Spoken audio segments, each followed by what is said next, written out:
On today's episode of Unbinged, we're breaking down Stranger Things Season 5, Episode 7, titled The Bridge. Max is back. Holly is not. We seem to have gotten a hidden detail about where the Mindflayer is and what's going on in the Abyss. Also, we get Will's big reveal. We're going to discuss that and the relevance to this story. And guys, every time Kali speaks, we are all Hopper in that moment. All that and more on an episode of Unbinged, starting now.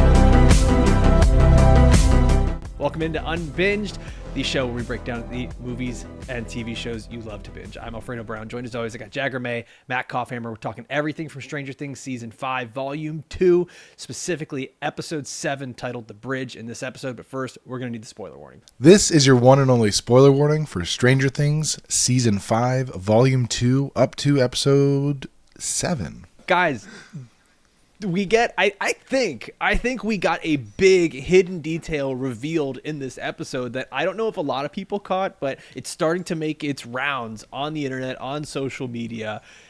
In the Abyss, yes, Kopf, very good. Hand motions work great for people on audio. In the Abyss, we take a look at where Vecna is, where Holly is, where all these kids are. And Kopf, you and I were talking prior to the episode starting here, is that seems to be like a heartbeat. There seems to be something that has made Vecna more powerful than ever before. When you zoom out and you look at the landscape of the Abyss, we see what in my eyes looks like a dead upside down spider. You've got these legs coming up and it looks like the body of the Mindflayer, a physical form body. Kopf, how do you like this theory? Honestly, when you mention it, it literally sparked so many ideas in my head. I was like, holy shit, how did I not think of it before? Because you're right. We haven't really seen the physical embodiment of the Mindflayer ever. We've only seen the smoke monster version in our world, and we really haven't seen that since, Season 3 with the mall incident? So I think this is a great idea. This could absolutely be the dead or dying body of the Mindflayer that Vecna has invaded to siphon power from, and that heartbeat above him while he is in his little trance state could be him siphoning the rest of that power and then being amplified by the children he kidnapped. That would answer a lot of my questions that I wasn't going to ask because I don't want them to take the time to answer it because I want this show to end. But I'm just like, why is Vecna all fucking gross? You know, like this nigga's nasty as hell. When did he get ugh. Yeah. When did he get octodicks coming out of his back to eject people with that fucking upside down smoke?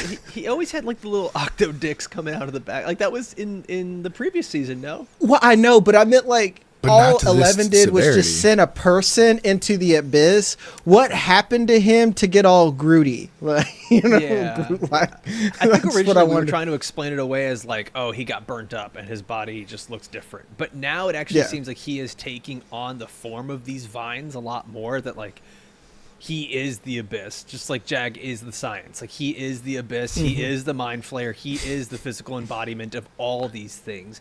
And I almost look at it kind of like how he's almost trapped the Mindflayer in a way. Kind of like how he's trapped Max and Max was in the coma, this could be the same thing. The physical embodiment of the Mindflayer is in the coma. What made me ask this question and even have to want to start this conversation was I'm watching, and as Holly disconnects herself, which by the way, if you guys have not caught this, there's a really funny picture going around of when Holly's breaking out. Her sleeve has the Under Armour logo, which is hilarious. Just a small thing that they missed. People are catching a lot of only things. 30 years too soon. Yeah, Yeah, right.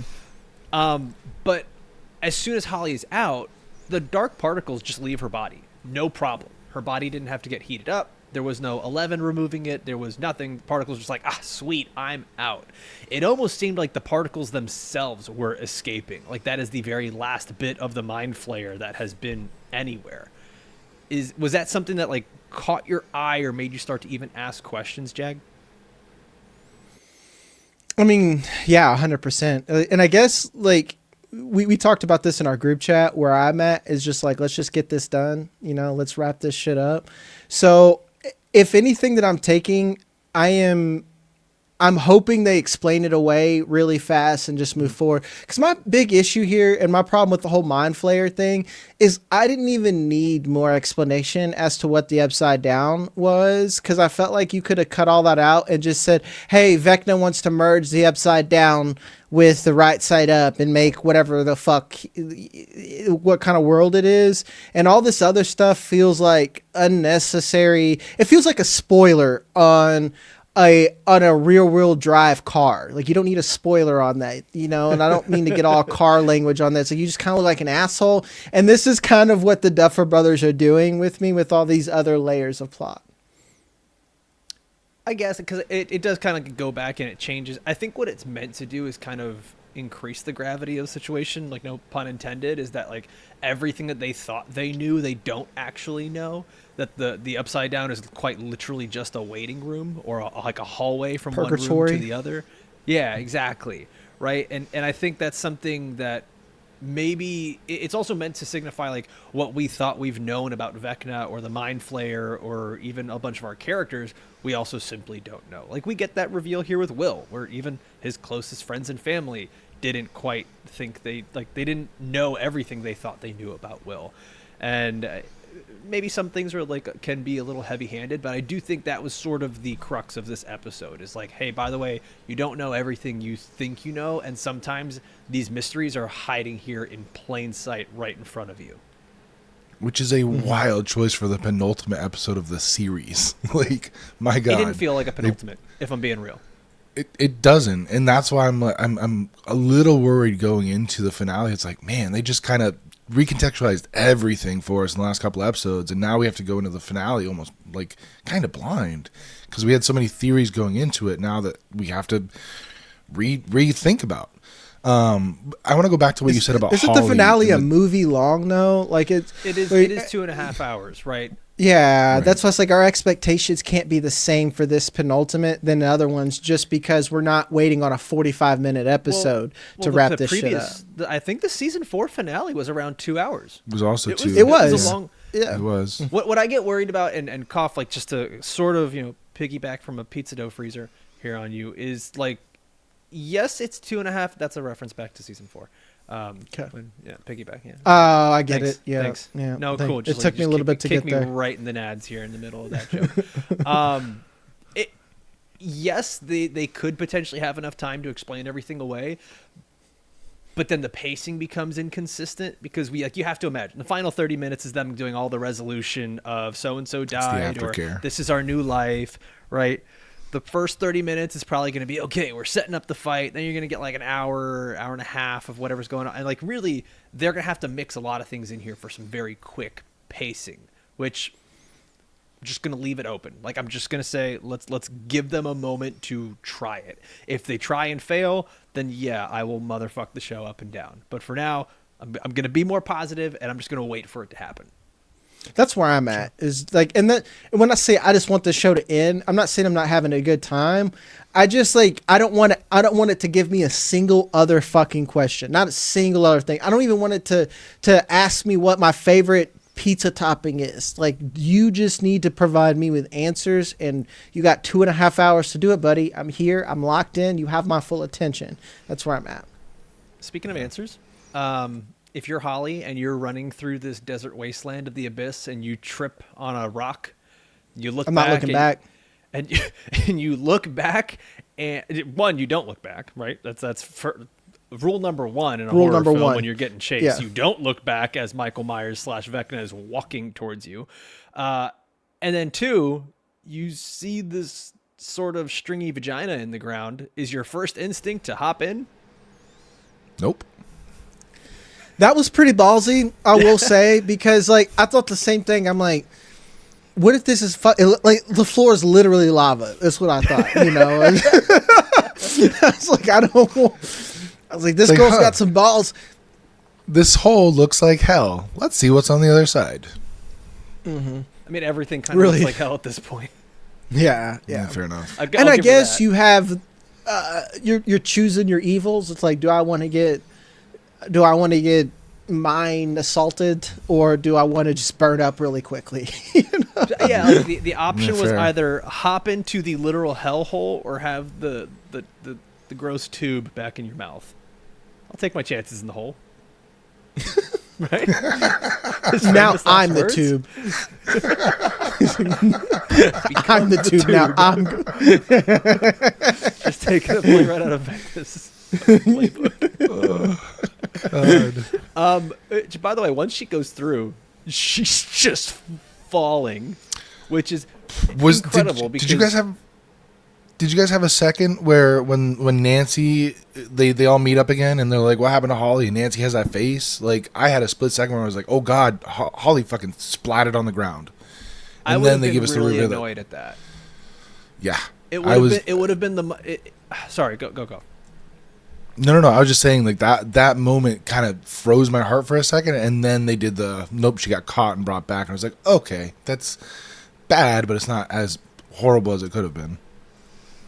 I'll say this: one of the main complaints that I keep seeing from people online, and was one of the things that was bouncing around in my head last episode, is we keep getting these fake outs. We keep getting these fake outs where emotionally you go, "Oh no, okay, you're good," and it's like you get that with Mrs. Wheeler, you've gotten that with Holly. Holly falling, by the way, like there's so many things to like. Nancy could hear her in the entire upside down thunder crashing and all, which. Sure, whatever. That can't be the least believable thing in a show about interdimensional space dogs, right?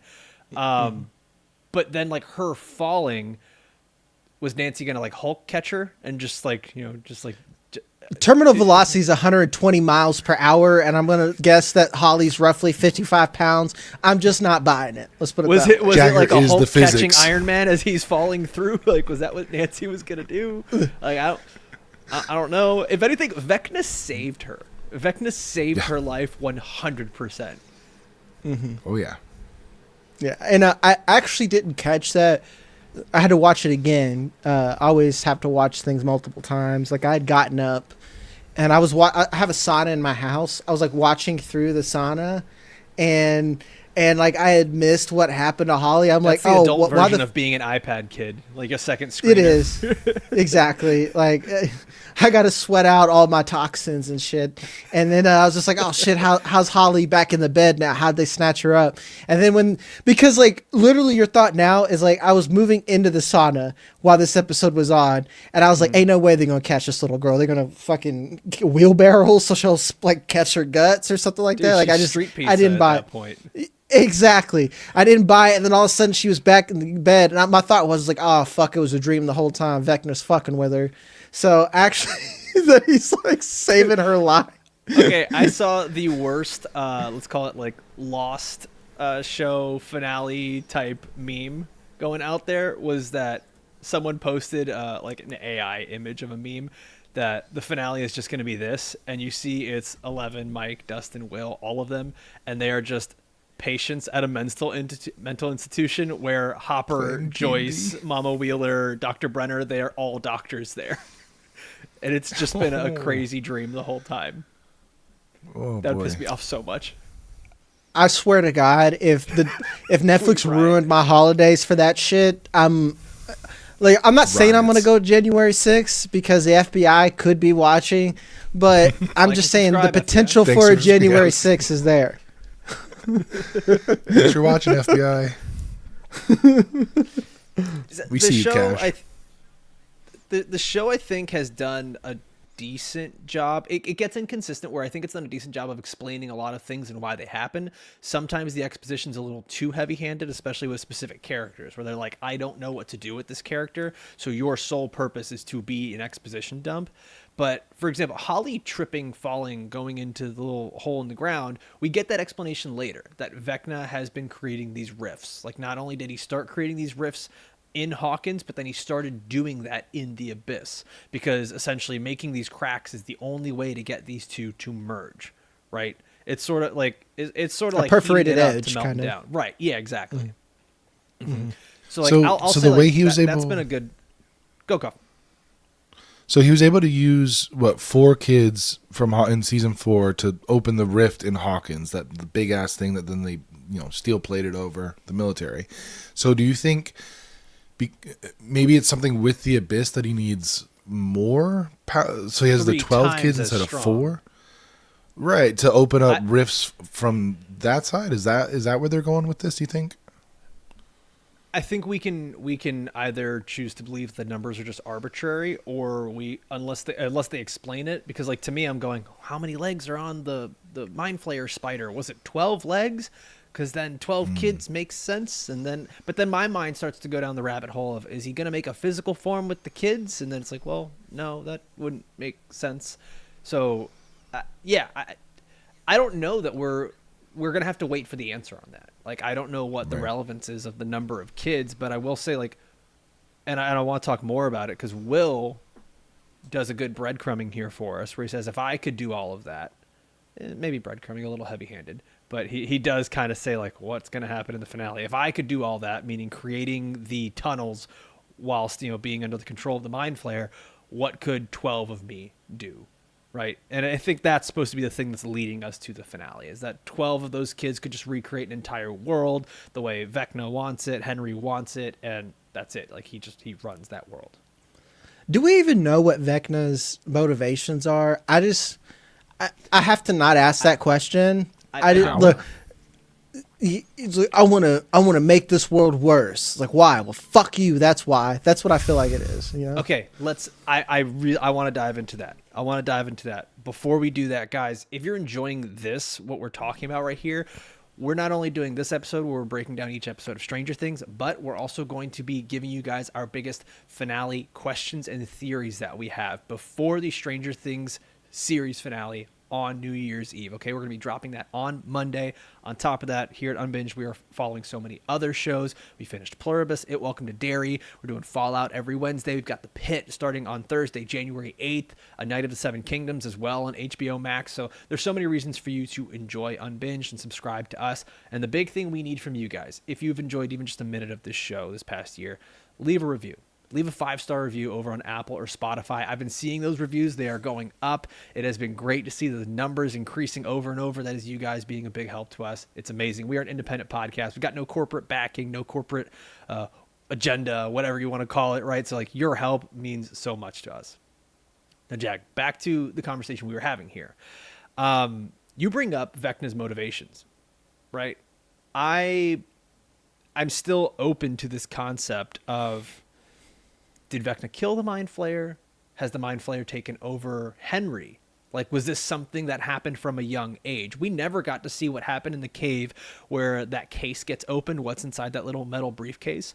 Was that the dark particle all along, right? Because we've seen that has always been in like different labs and different, time periods. Was that where Henry went from being Boy Scout Henry to there's something wrong with him? Because it does seem like that was the moment. And I also got a question. Do you guys know anything about The First Shadow? That is apparently canon, and it is canon as a Broadway show. Things. What the fuck is wrong with the Duffer Brothers? Like, I live in Arkansas. Where the fuck am I going to see a Broadway show? I had to wait for Hamilton to come out on Disney Plus. It's like, but what, also apparently, honestly, if they were going to do that, release it on Netflix the way Hamilton that's what I'm saying. Like, Disney Plus. Do that a year prior to this and say, this is going to be important, everybody. Like, do the Avengers Doomsday. Start marketing a year in advance. Pretty simple. Yeah. I am not going to go all the way wherever to go see. Like, let's put it this way. I'm not going to see the shittier version in St. Louis. To go, like, I'm sure as fuck not gonna go to New York and see an on Broadway show of Stranger Things.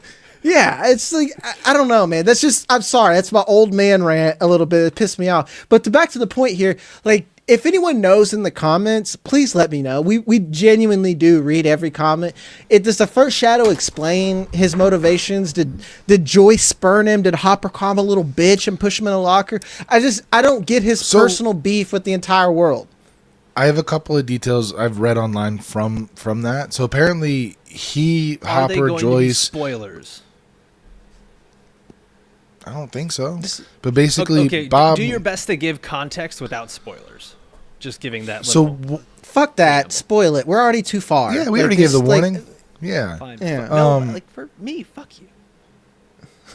No, I'm just saying, All like, right, one of his earmuffs, Alfredo. motivations I'm possibly listening, could be Kopfhamer. lost love. So he was like sweet on this girl named Patty, who I think was like the adopted sister or stepsister or something of Bob Don't care. Newby. So they all went to high school together. We're all in this play together. Henry fell in that cavern, and then I don't know all the details, but basically he fell in the mine shaft supposedly, and then somehow got transported to Dimension X, and that's where he interacted with the Mindflayer. Now this episode may give us the Did context he get that bullied into this? I don't remember. Again, I haven't seen the show. I'm just based off what I read. Because I'm like Jagger. I live in Florida. I'm not going to fly to New York to go to Broadway. No. But anyway, I wonder if this kind of recontextualizes that with this episode, where maybe he was introduced to the dark particles from that briefcase, and so the Mind Flayer was like dormant until he could get him back to that cave and get him through a rift to the abyss, and that's what created Just imagine the Mind gateway. Flayer was just sitting there in what is it in Get Out when you're like in the In the not the upside down. no, it's not the upside, Damn the it. sunken place. Sunken place. The Mind Flayer's There just you in go. the sunken place of Henry Creel's mind, just as he's the lead in Oklahoma, and he's like, "What the fuck am I doing? I am an eater of worlds." Yeah. Oh, yeah. Going off full It's the pity. Bob Gray moment. It's Yeah. the Bob Gray moment. Slap. Straight up. That's like him having to sit through Oklahoma inside of a little boy. He's just like, fuck all of y'all. Like, honestly, Now gonna I get destroy it. Now the I get why world. the Mind Flayer's like, you know what? This world doesn't need to exist. yeah, This like motivation for real. makes If that's sense. their motivation, that seems dumb. But like, The Mind See, Flayer again, saw I say I live in Oklahoma once, and Arkansas. He's like, we gotta end this. for context of the crowd, I went to school in Oklahoma. I've seen Oklahoma so many fucking times. If someone brought me back and I have to sit in a little white boy and watch that shit, I'm just like, all right, I'm taking all you motherfuckers out. Like every single one of y'all. It's crazy. Yeah. Since I'm in South Florida, is Oklahoma your Will Smith Welcome to Miami? Like, is that it? Dude, like, is that Kinda. I want to say yes, but like I want to say no because that's sad. Like, Welcome to Miami's at least fun, you know. It's like, oh, Oklahoma, where the wind comes sweeping down the plains. It's like, what who gives a fuck about that? this goes back to like what we were talking about, where I don't want to say we're worried, right? That seems like an over exaggeration of it, but it's something where I'm curious to see how they are going to manage this in a finale, because they drop that whole like Oklahoma breadcrumb, right? And I keep saying that because it's a shot into the past. Is that not also the same date, by the way? The same date November as 6th? Yeah, it was the play came out November 6th. Will gets abducted November 6th. I think so. And now this is happening once again November 6th. 666 is ruh-roh. Vecna Satan. Comment Oh. below. There we go. He's not Satan. No, probably Satan not. is. Yeah. Satan's like, what the fuck is going on up there? You're all wild now. Satan's doing the Chris Evans in Free Guy. He's just watching. He's like, what the fuck? My move. Not a good movie, by the way, guys. Free Guy. It's not great. I thought it was all right. You're a hater, Okay. dog. It has its moments. Yeah, that's not. What It goes off the rail when he makes like the stupid big version. That's a little Mhm. little much, but anyway. I think that was digress. also Sean Levy, by the way. It is Sean Levy. Actually, Yeah. when I said out loud, yeah. Sean Levy, Stranger Things director. Yeah. Which, by the way, if that is the Mind Flayer's like husk of a body, Sean Levy's pulled that move before in Deadpool and Wolverine, where they're inside of Ant-Man. Like there's a Sean Levy playbook, just going inside. Nope, not gonna say that. Creating your home base inside the husks of large bodies. Anyways, let's talk about a character here that had the big moment, right, where it's been controversial, but I think like for absolutely no reason, and it's Will coming out to his friends and family. And Will, I thought the moment itself was one of the best emotional beats of the season. I didn't quite have the same emotion with the Nancy and Johnathan scene, which to me, like we'll talk about that. But like this one I felt was good. You can say what you want about Noah Schnapp's acting, some of the dialogue, but a lot of it did feel pretty genuine. And I felt like they handled this with the right amount of delicacy. There was also just simply like there was a reason. It wasn't just like, hey, let's take 5 minutes out of the show so that Will can have a moment and, you know, and be advocates, right? Like this was actually him explaining why, because Vecna can get into his deepest, darkest fears and use that to stop Will and to control his mind. So now with that fear gone and out of his mind, Will can actually be of more help to 11, potentially Kali. I have my theories there, but he becomes way more effective as a siphon than he's ever been before because now that fear is gone. I can only express my feelings in a way that Fergie only can. When I say this, I need you guys to take this context. I just find this entire thing as very 2000 and late, and I'm very 3008. I don't care about your sexuality. It's important. It matters. But like, if you're gay, be gay, dude. Like, we don't got time for that. The world is ending. Like, I want you to have all the time to be as gay as you want to be. But coming out of the closet right then is like, fine, whatever. If you want to say, hey, mom, before I die, I'm gay. Okay. But like, to me, as the entire that was not the point of the scene. Okay, dude, but what was the point of the scene? It's a fucking apocalypse. I swear to God, if I'm listen. Vecna preys on their deepest fears, and that last time Will tried to tap into the hive mind, Vecna was able to use those fears to stop Will, and he showed him that Will would get abandoned by his loved ones. They wouldn't care about him anymore. They would change how they feel about him, and that was a thing that was going to sideline Will for the rest of this series. So by him admitting that and actually getting love reciprocated to him, that fear is now gone, and he can be useful and tap into the hive mind without Vecna being able to. Because, like, remember, Max, when she was when trying to use happy memories, Vecna just kept using her brother as a point of guilt to keep bringing her back out. And then the same thing with 11, a point of guilt that you killed all these people. Like, that's what he has done. So, like, I found it to make sense and have relevance to the plot at that moment. I guess so. It's just Jag. You have to remember we talked about this last episode. I just want to finish my sentence. I know, but I gotta put this out. You're thinking of this from a 2025 standpoint. This is the middle of the 80s during the height of the AIDS crisis.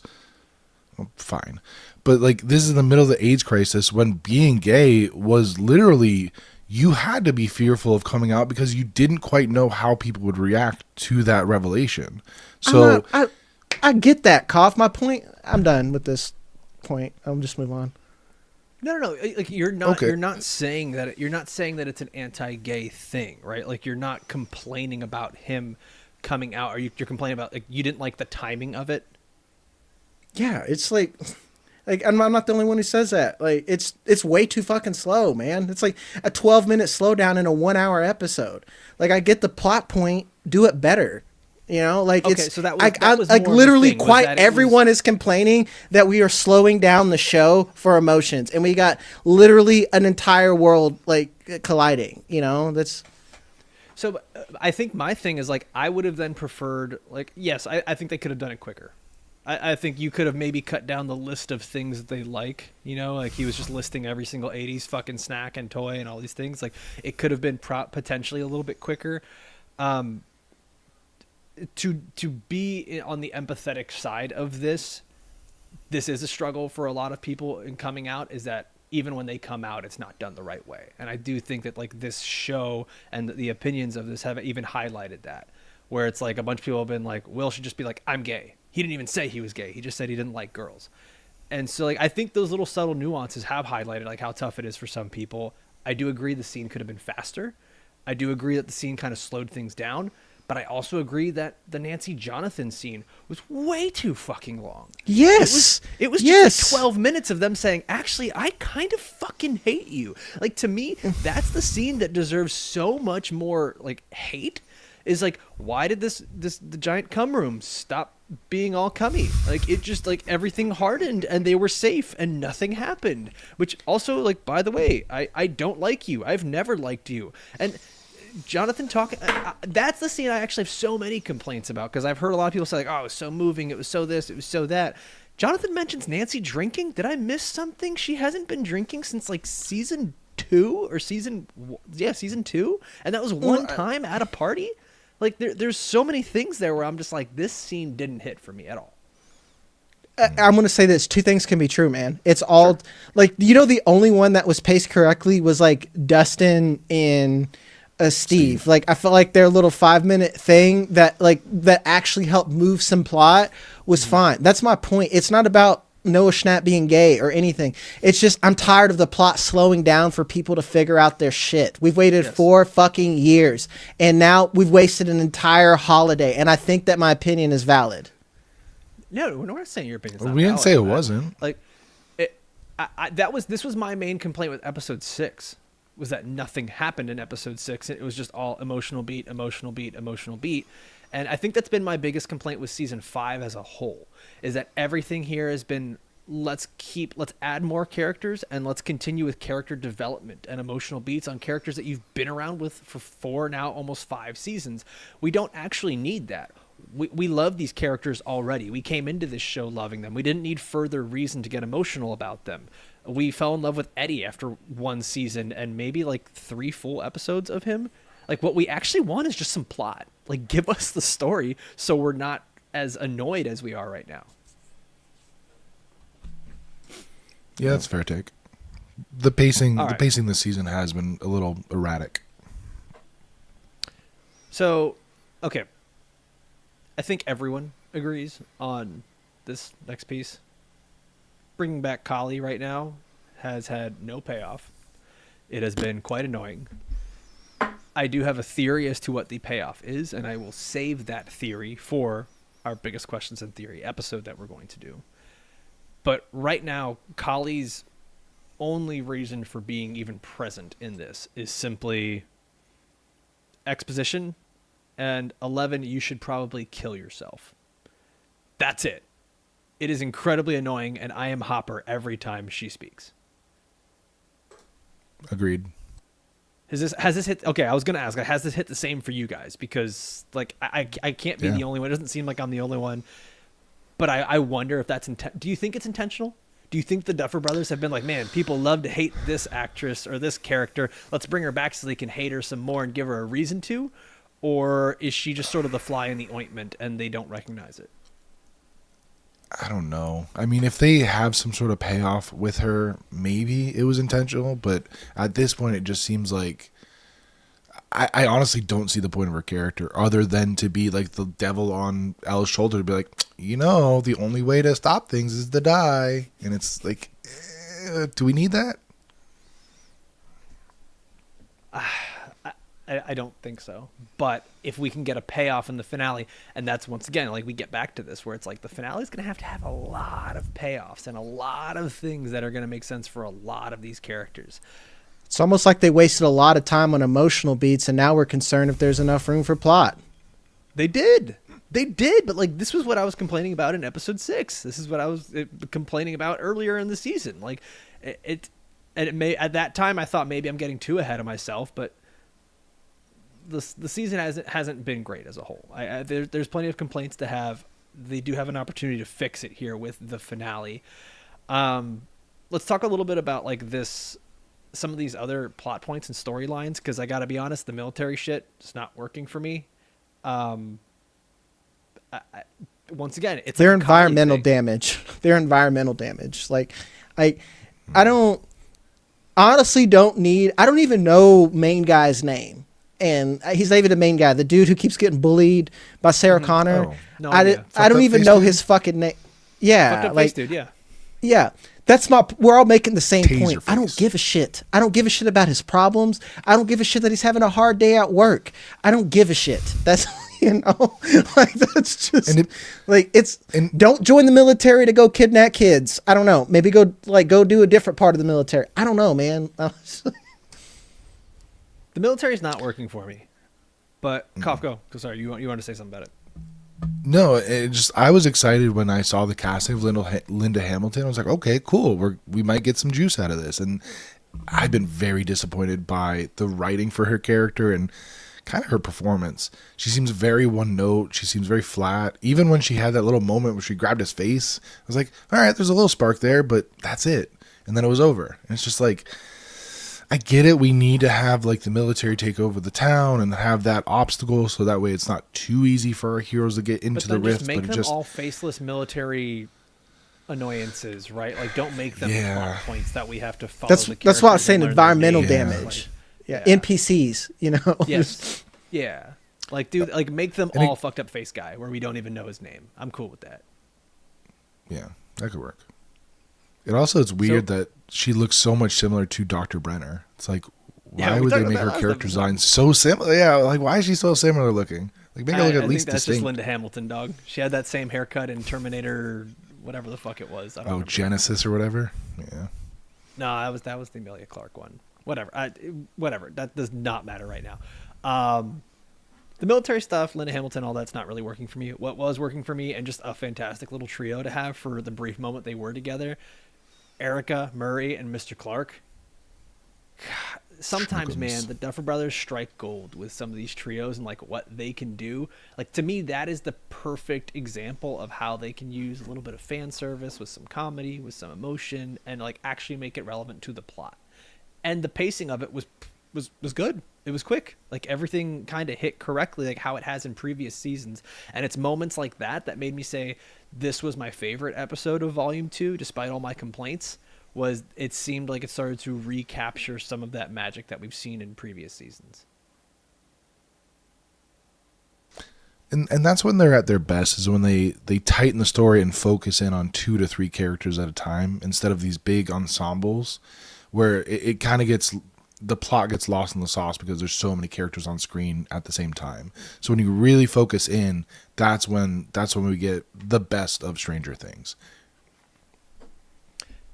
You mentioned how did it work for you then? Because you said when we get too many characters on screen, it gets lost in the sauce. How did it work for you then when we get all of our characters together and Steve's like, I got a plan. We're going to use this slinky to jerk off this flashlight, and that is going to be Hawkins reaching the abyss. How did all that play out for you? I mean, that was okay because, again, they were focusing on Steve. Like, they had the group and they're all fighting, and then Steve gets his moment. And then we get, Dustin and his moment afterwards where they get to reconcile. So that kind of dovetailed nicely for me, those 2 scenes together. It's when you have all, like, going back to the Will scene, like, that was a very emotional scene, but you have all these extra characters in the background, like Murray, who has nothing to do with Will's, coming out other than he's in the room. And so it just seems weird that you have... Yeah, right? Like, what the she's just standing there creeping, like, oh, little gay boy. Will has barely met Max. Like, Will barely knows Max. This is the Lord of the Rings meme where it's like all the times that Orlando Bloom's character interacts with Frodo or speaks to a female character. What was it? And it's just you have my bow. None of it. Yeah. That's it. That's always. Yeah. That's it. So that's when it gets a little goofy.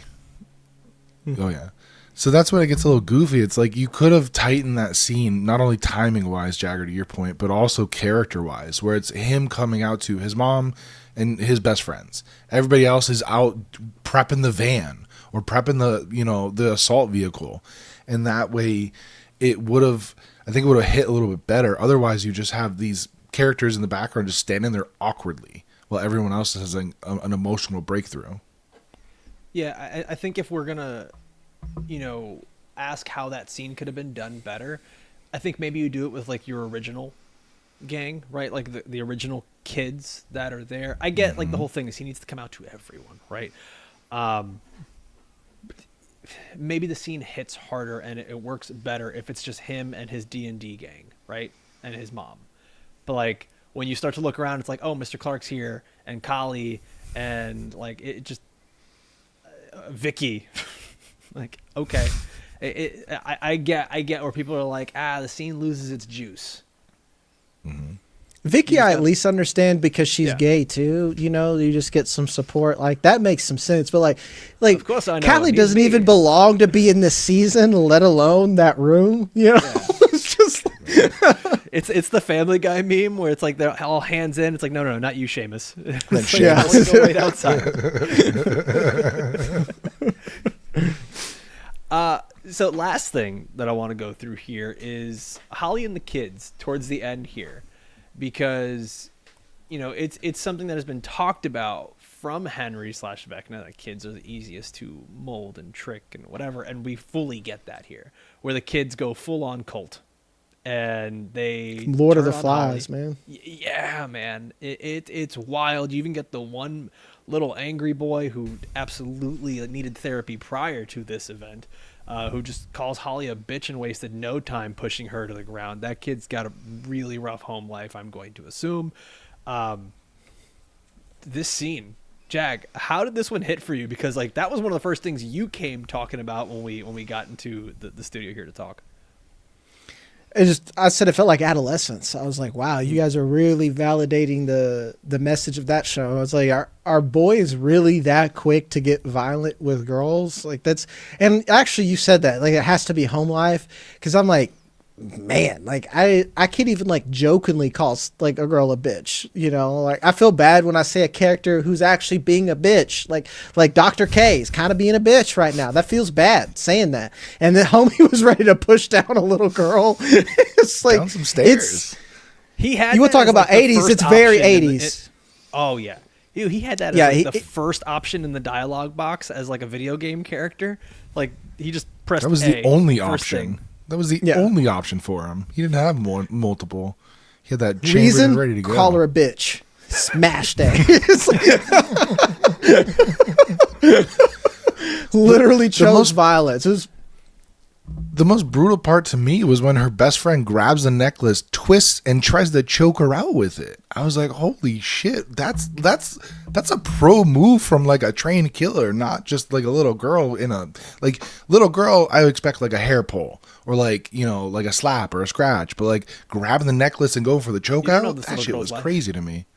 Do you know think what, you're right. Vecna I has don't. some emotional control over these kids? Where I mean, he has to a little bit, where he can like kind of turn that shit up to 11. Because it was 0 to 100. They're all like, "We need to bring her to the light." They got like real fucking Mormony or whatever. I don't know. Like they got real It was culty culty. fast. It was very culty. Yeah. Yeah, and then all of a Cult of sudden. Vecna. Yeah, it's like we need to bring her to light. It's like now kill her. It's like what? It felt a lot like when when like Pennywise has like the bodies of the dead kids, or like Georgie, it's you'll float too, and it had that exact same energy to it. Red rum. Like I was Right. Meanwhile, our delightful Derek is just sitting in the background going, "Oh, seeing Vietnam Traumatized. helicopters. He was traumatized. Oy. Man, I want more of that character." We got a lot of questions, a lot of theories, a lot of things that need to be wrapped up in. I know the finale is going to be 2.5 hours, but let's say a lot of it is going to have to be wrapped up in about 2 hours, because we know how shows like this go. The final 30 minutes. 30 it's minutes just of gonna be- aftercare. Yeah, it's just going to be crying and Mike going to live by a waterfall by himself because Levin died. Right? Like it's going to be all that shit. Guys, there we go. It's a wrap on Stranger Things Season 5 Volume 2. Like I said, we're going to be back again with our biggest questions and theories. That's going to be dropping on Monday. And then the finale is Wednesday for Stranger Things. That is on New Year's Eve. Like I mentioned before, there's a bunch of reasons for you to subscribe to Unbinged, because we're not just covering Stranger Things. We've already just finished It, Welcome to Derry, Pluribus. We're going to be covering The Pit, A Night of the Seven Kingdoms. We're doing Fallout every single Wednesday, so make sure that you are subscribed to Unbinged. As always, I want to thank everybody for watching or listening all the way through. For myself, for Jag, for Koff. See you next time. Adios.